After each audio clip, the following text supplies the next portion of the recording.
Right then, this is my video for it's a Honda Prelude, and this is a Mark 1 1.6 manual car, UK car. The car is registered WPW529X and has done 70,200 miles.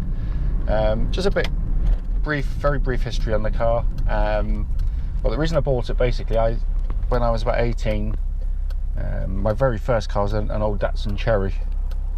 Less said about that one the better, although it was, first cars are first cars. But my first kind of proper car I loved was one of these. I had a burgundy or maroon, whatever you want to call it, 1.6 Prelude, and as all middle-aged men do, obviously just wanted to kind of relive my youth a little bit.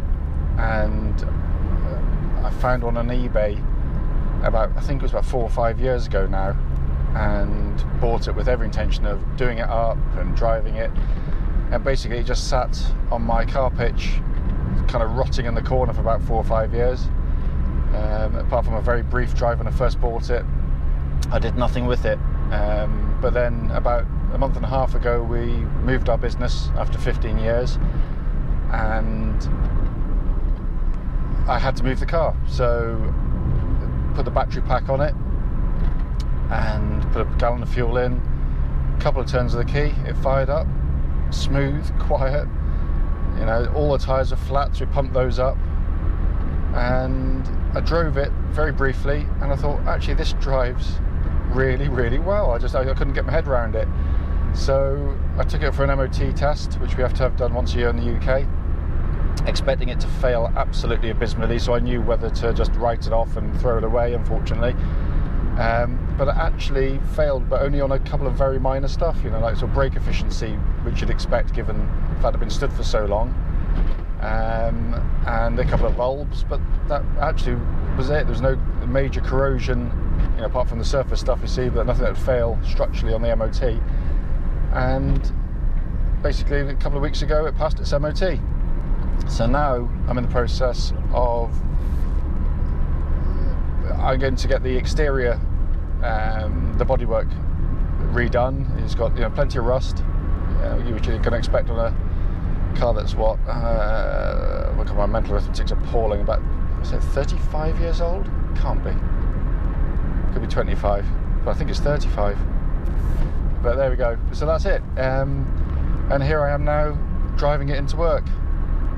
And it's, for those that know these early, basically it was designed, I'm guessing, sort of must be mid-70s, because mine was an early one, I think it was a 77 or 78, I think. And so we're looking at really what's a 70s interior on a car. But I'm also, I guess this is why Honda are just so damn good. This is a 30-plus-year-old car that its ride, in actuality, is better than the vast majority of modern Hondas, or modern cars for that matter. It's on sort of very tall profile tyres, but it rides really, really well. The steering's got no power steering, but it's really it's positive. It's got a kind of a looseness about it in terms of it's not a modern rack, and obviously they geared it to make it manageable at low speeds. So there's plenty of arm twirling, but it's actually a really nicely done steering system. Engine on the car is, actually quite un-Honda-like by modern standards, because it's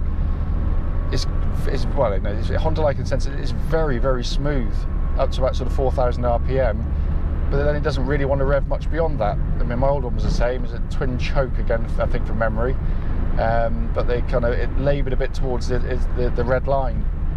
But very, very smooth in operation, and certainly comparing it to the cars of its era, its competitors, just a lovely, well-engineered engine, very smooth, very reliable. But the things that sort of come back and sort of have really surprised me. I expected to get back in the car and think it's going to drive like a very old car, and it doesn't. It's actually quite quiet. I said it's very smooth. It's beautifully built. All this stuff, sort of soft touch plastic, all this is in amazing condition really for its age. And then you've got your main controls, obviously, you know, steering and engine aside, you've got controls. You've got, you know, the throttle actuation is still incredibly smooth, and, you know, there's no, not going down in increments, it's just in a really oily position. The brake pedal, again, likewise, the actuation's really fluid and well engineered. Clutch pedal goes up and down with it, again, just a lovely, easy, well manufactured feel every time I put it in and out. It's really nicely done. And then the gearbox, it's just, this is, you know, real old school Honda. Yeah, it's got kind of a little bit of play in the, but it always did. And fourth to fifth's a little bit, I mean, that was a, you know, 5-speed gearbox was a bit of a novelty back in the, you know, this time. So for the fourth to fifth is a bit of a movement, but in every other respect, the gears are just brilliantly done. I love it. I really love this car. It's because there are little things that, you know, I mean, I know, again, you know, I don't know whether it was PR or otherwise, but I'm assuming Prelude was there to sort of, you know, showcase technologies and design ideas which they had for kind of future years to come. But then you look around inside the car, actually, yeah, there are little styling cues, but again, unless I'm getting it completely wrong, but when I look at the binnacle in front, it's got this really clever little information little pod just here. Then you've got the rev counter, and that sits inside the speedo.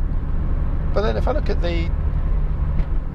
we've got a Civic hybrid in stock at the moment, which is, I think, the American saloon, and you look at the little binnacle, you know, notwithstanding that they moved the MPH up high on the higher tier, but this little area is so similar to the UK Civics of the 2006 and onwards era.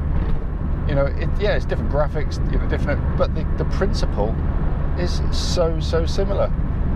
And do you know what? It really is a joy to drive one of these cars. You can see why Honda suddenly became, you know, a really big player, because you drive a, oh God, what would you drive in the 70s in a, you know, it's like a Morris Ital or a, God forbid, Morris, what they call, not Morris Ital, it's the other one. But anyway, you know, they had, you know, Hillman Hunters and Ford Cortinas and Vauxhall whatevers, you know, in our country, and they were pretty poor to drive. You know, only things, you know, like, you know, Siroccos at the time or Golfs would have had sort of, you know, a similar feel of engineering to them.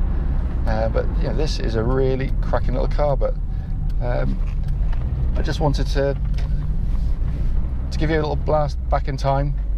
I love my car, and hopefully when I've finished getting the exterior sort of painted up and everything else, then I'll attach this in an exterior view to this video. But I'll actually, for those who like my Hondas, you can see this, I own a garage, and then these are my Hondas that I currently kind of have in stock. So it's over the years, I'll look back on this video and see all these cars and think, God, that was quaint, look at what we used to sell. So I'm just going to quickly drive around, this is for me, not for anybody else.